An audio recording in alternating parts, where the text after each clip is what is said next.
예수만 살기 원하네. 내 모습 속에 예수님의 흔적이 보이기를 원하네. 나는 곧 사라지고 예수만 남길 원하네.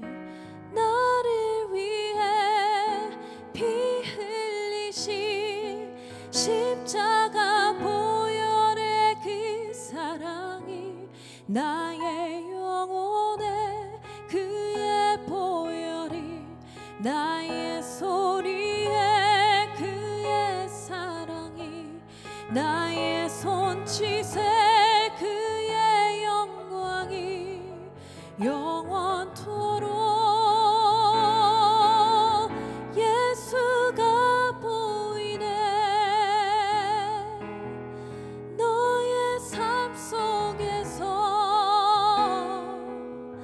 예수가 보이네. 너의 모습 속에 예수로만 살려 몸부림치며 세상과 싸워나가니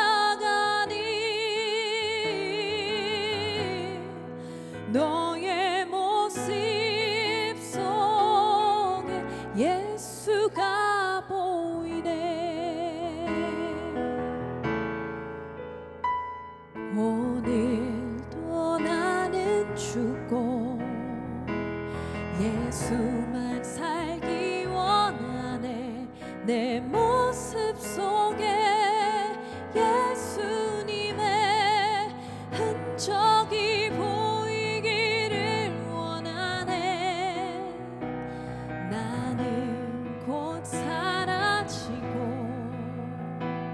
예수만 남길 원하네. 나를 위해 피 흘리신 십자가 보혈의 그 사랑이 나의 영혼에 그의 보혈이 나의 소리에 그의 사랑이 나의 손짓에 그의 영광이 영원토록 예수가 보이네. 너의 삶 속에서 예수가 보이네. 너의 모습 속에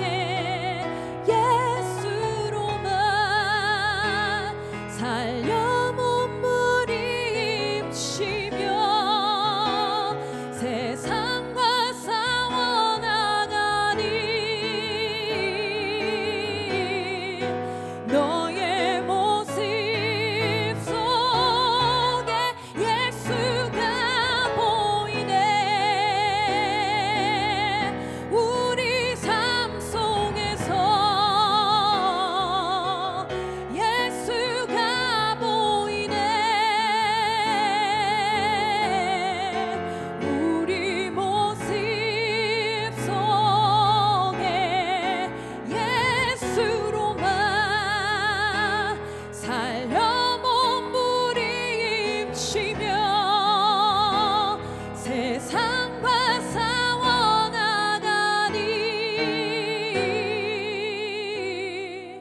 우리 모습 속에 예수가 보이네.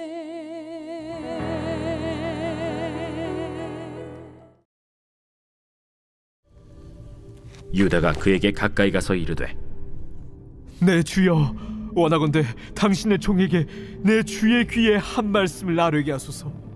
주의 종에게 노하지 마소서. 주는 바로와 같으심이니이다.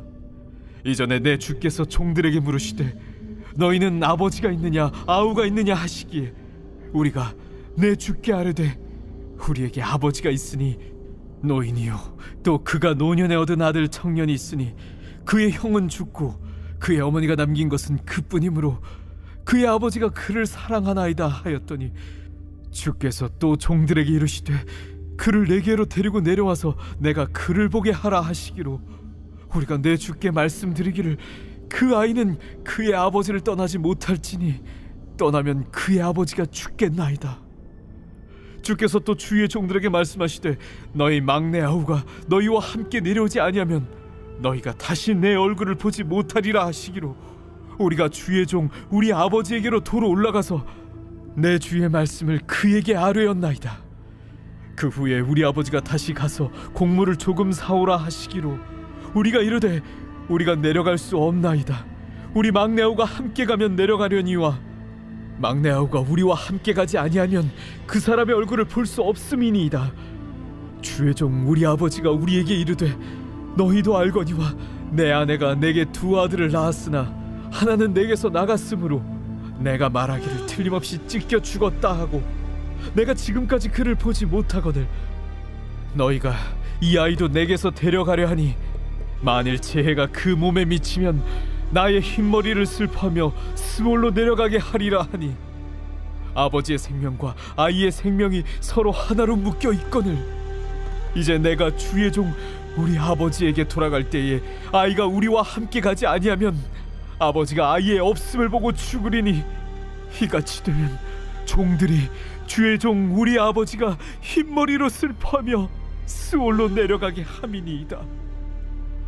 주의 종이 내 아버지에게 아이를 담보하기를 내가 이를 아버지께로 데리고 돌아오지 아니하면 영영히 아버지께 죄짐을 지리이다 하였사오니 이제 주의 종으로 그 아이를 대신하여 머물러 있어 내 주의 종이 되게 하시고 그 아이는 그의 형제들과 함께 올려보내소서. 그 아이가 나와 함께 가지 아니하면 내가 어찌 내 아버지에게로 올라갈 수 있으리까? 두렵건대 재해가 내 아버지에게 미침을 보리이다.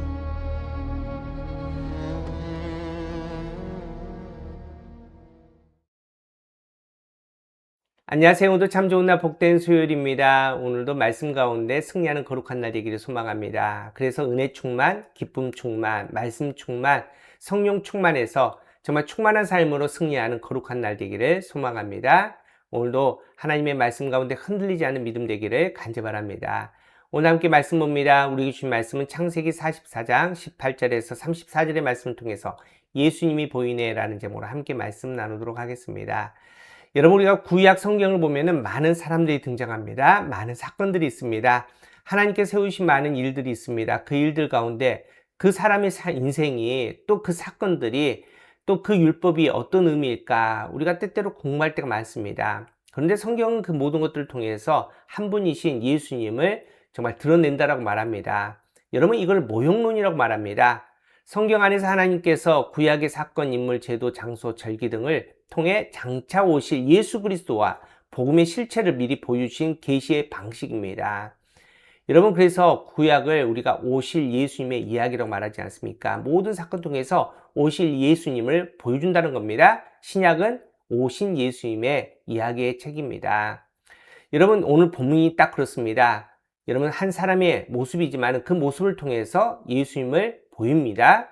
유다의 옛모습 보십시오. 창세기 30장 27절입니다. 자, 그를 이스마엘 사람들에게 팔고 그에게 우리의 손을 대지 말자. 동생을 죽이자고 말합니다. 죽지 못하게 말리는 건 참 잘했습니다. 그런데 동생을 팔아보지 않습니까?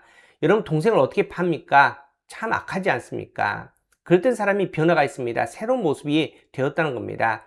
오늘 본문 33절 보십시오. 이제 주의 종으로 그 아이를 대신하여 머물러 있어 내 주의 종이 되게 하시고 그 아이는 그의 형제들과 함께 올려 보내소서. 지금 억울하지만은 베냐민이 죄인이 되었습니다. 요셉의 은자를 훔친 사람이 되었다는 겁니다. 그로 말미암아 갇히게 되었습니다. 그때 유다가 동생 대신해서 목숨을 걸겠다고 얘기합니다.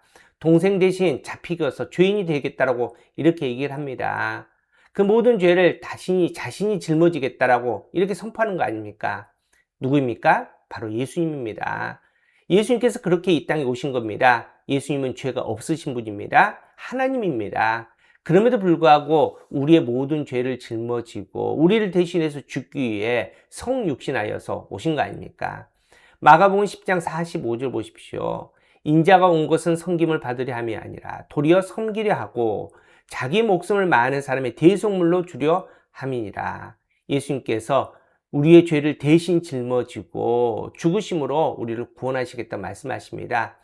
오늘 본문의 유다의 모습을 통해서 이 예수님의 모습을 선포하고 있습니다. 여러분, 아직 예수님이 오지 않으셨습니다. 예수님 재림하실 날이 이제 다가옵니다.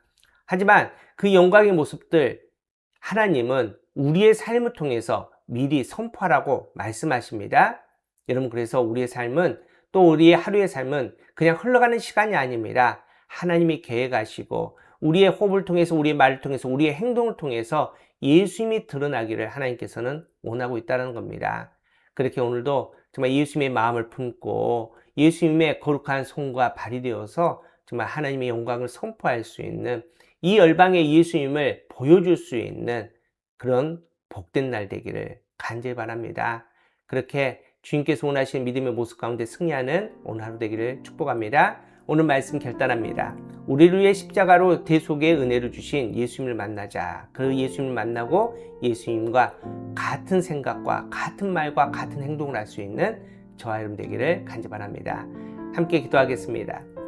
하나님 감사합니다. 오늘도 거룩한 날 주심을 감사합니다. 우리를 위해 죽으신 예수님을 다시 한번 마음에 품습니다. 우리의 죄를 대속하여 지신 그 사랑을 다시 한번 찬양합니다. 그렇게 예수님을 닮아가는 오늘 하루의 삶이 되게 하여 주시옵시고, 하나님, 우리의 삶과 우리의 말과 우리의 모든 것들을 통해서 예수님이 드러날 수 있도록 지금 역사하여 주시옵소서. 오늘도 믿음 안에서 승리하게 하여 주시옵소서. 예수님의 이름으로 기도합니다. 아멘.